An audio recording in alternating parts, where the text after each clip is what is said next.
talented team. How fast we grow up is going to be the answer. It's going to be an exciting team to watch because we're going to get better every week. 75% of our football team is 3 or 4 years of eligibility remaining, so that's a young group. How fast they develop and how fast we develop will kind of tell the story in 2010. I think in general terms, just coming on the roster changes and deletions, because there seems to be a lot more this year than most years. 4 freshmen didn't, 3 didn't go to prep for once. Yeah. Just in general terms. Well, let's deal with the freshmen first. We've had a really good stretch where all or most of the guys have qualified. We're going to get those 3 guys that are committed to come back and be part of our program, and we have good situations for them. So I'm excited to get them back in January. There has been a few guys that have left the program, and I think what happens is we'll see building. 10 years into this thing, we've kind of taken steps. I think some guys that maybe looked at the situation and said, you know what, I'm not going to play. And they're not like they're freshmen.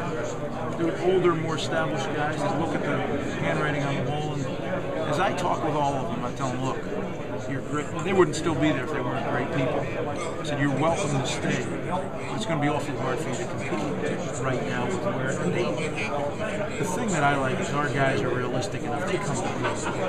And if they choose to go down to 1AA where they have a better chance of playing, I'm going to be very supportive. And that's really what happened. When you look at Matt and you look at a few of the guys.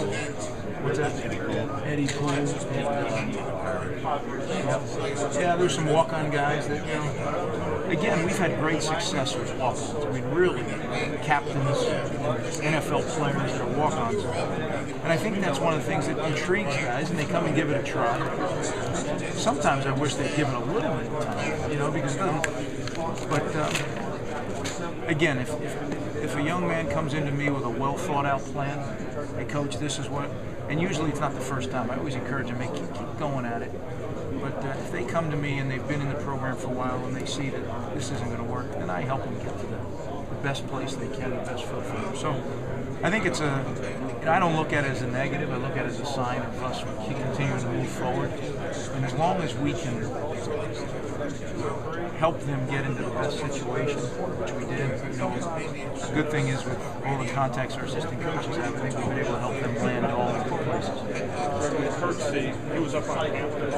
It's just not worked out, or what happened with Kirksey? Well, I'm not going to get into their academics too much, but the way it goes is you turn the things into the clearinghouse, and then they make a decision.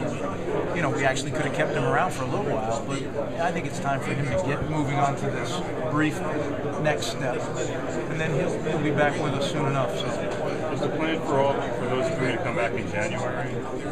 Yes, but you're never guaranteed that. It could be in spring, at the end of spring as well. I think each situation is different, and they're not finalized plans yet. I mean, they're close to being finalized and where they're going to go. But I'd probably jump in the gun if I said definitely. I'm hoping that they're all back in January.